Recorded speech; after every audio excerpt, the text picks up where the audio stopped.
Yes,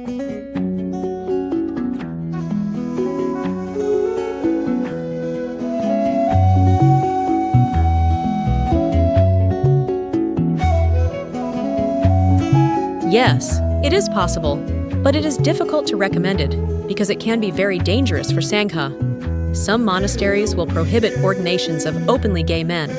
Why? The short answer is that the monastic environment is specifically designed to be segregated for celibacy.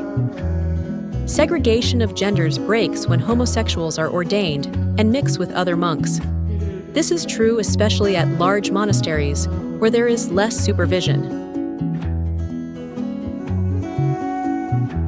Nevertheless, while I have not counted or confirmed who is who in the monasteries, I would imagine that there are some good monks who are homosexual and doing very well.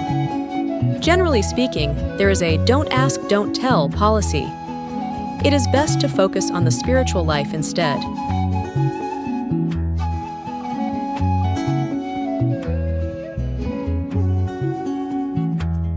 The senior monks will assume that the monks who are homosexual have uncontrollable lust because their exposure is related to cases in their own monastery or neighboring ones where a monk has engaged in this behavior and perhaps with multiple monks.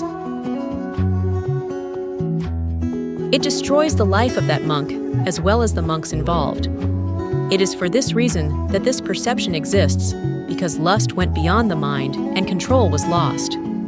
Is this a representation of all homosexuals? No. But I'm explaining why the perception exists.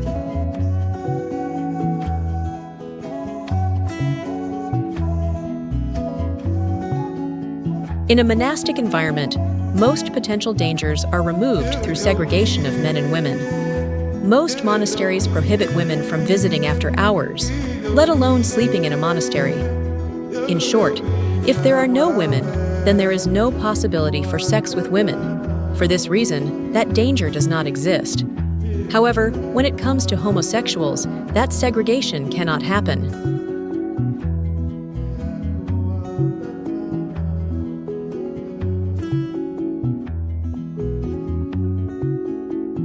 Venananda once asked in the Mahaparinibbana Sutta, "Sir, how do we proceed when it comes to females?" "Without seeing, Ananda." "But when seeing, how to proceed?" "Without getting into conversation, Ananda."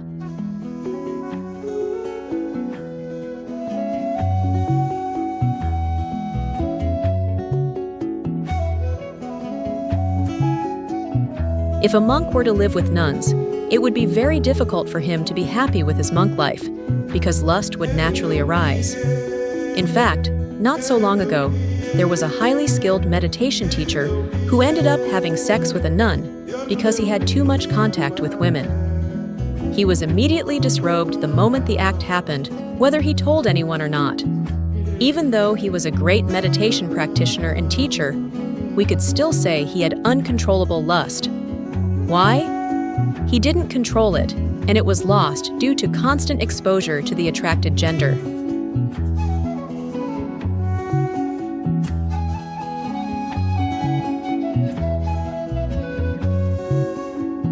In the same way, a homosexual monk who lives with other monks could be a problem. It would be natural for lust to arise. When visitors are not around, we often walk around topless or with skimpy shoulder cloths. Some monasteries have saunas, and monks are allowed to go naked in them, although many don't.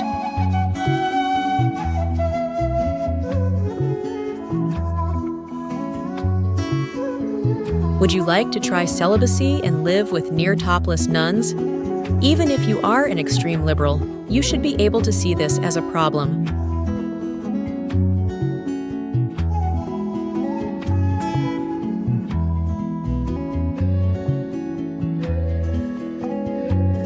Yes, Ajahn Brahm has been known to be open to ordaining homosexuals in his monastery. His place has been recommended once to a person who wanted to ordain but could not do so at Pa'ak. Pa'ak Monastery prohibits openly gay and sexually experienced homosexuals from ordaining. Sometimes people don't figure out who they really are until later in age. They might ordain thinking they don't have much desire for women, and therefore monk life might be easy. Even though they are biologically gay, their ordination is still valid.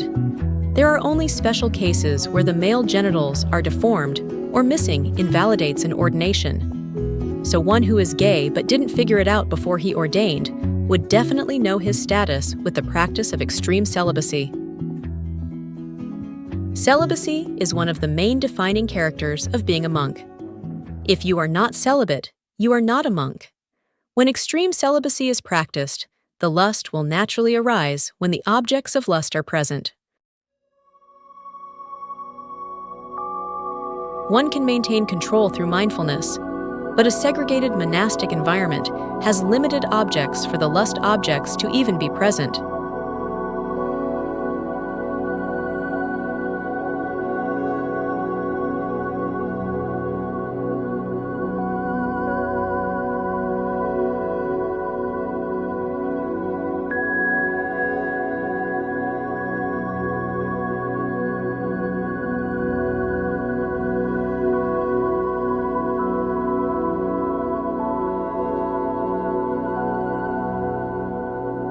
The topic of homosexuals in monasteries is a touchy subject, and it would be best if there were a proper solution to meet everyone's needs.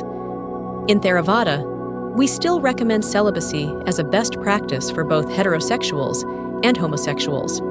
Obviously, being a monk gives one an environment to practice that way, but that environment is only designed for heterosexuals living in segregated residential quarters. Being born with a homosexual orientation presents unique challenges within the traditional monastic framework, which is primarily designed for celibate life segregated by gender. This reality calls us to reflect deeply on the nature of samsara and the complexities of human experience.